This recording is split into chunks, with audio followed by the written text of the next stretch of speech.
जय श्री राधे। रामधारी गुप्ता, खंड 1, प्रतिलेखन संख्या 43, गति 100 शब्द प्रति मिनट। प्रारंभ करें।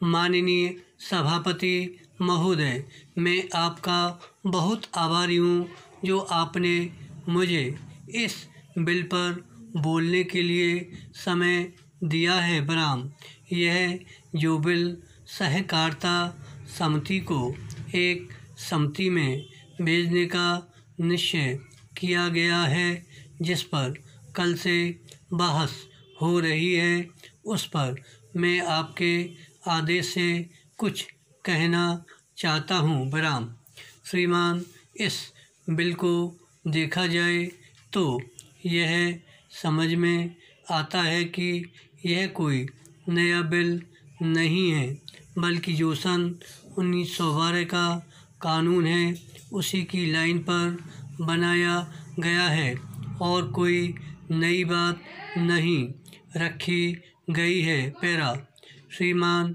इसमें सहकारी खेती की बात रखी गई है। बराम, अगर यह कहा जाए कि यह कोई नई बात नहीं है तो गलत नहीं होगा। बराम, जहाँ तक सहकारी खेती का संबंध है तो उसकी तरफ जनता और विशेषकर किसानों का बिल्कुल कोई झुकाव नहीं है और उनका झुकाव न होने के कारण उन्होंने उसे उस सीमा तक नहीं अपनाया जितनी सरकार को आशा थी।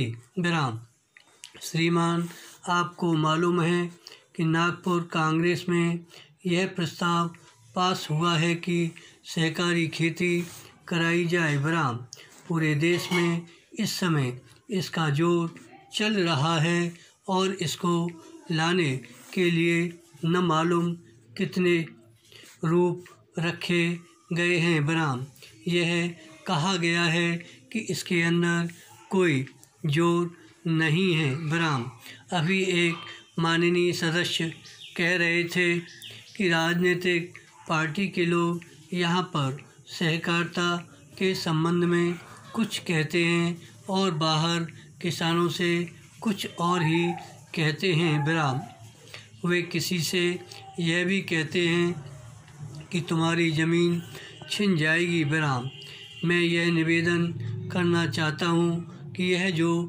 कहा गया है और किसानों के अंदर जो भावना पैदा होती है वह इस बिल से साफ स्पष्ट होती है कि वह गलत भावना नहीं है।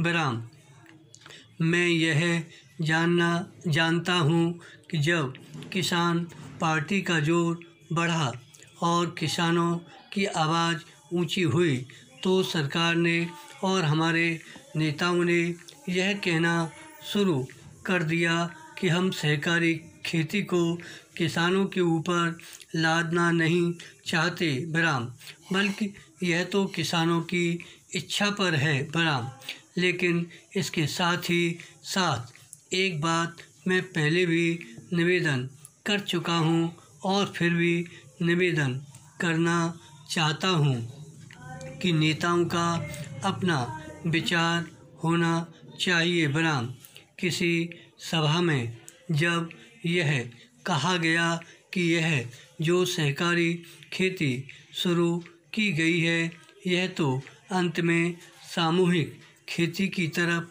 ले जाएगी। धन्यवाद। श्री अरदास।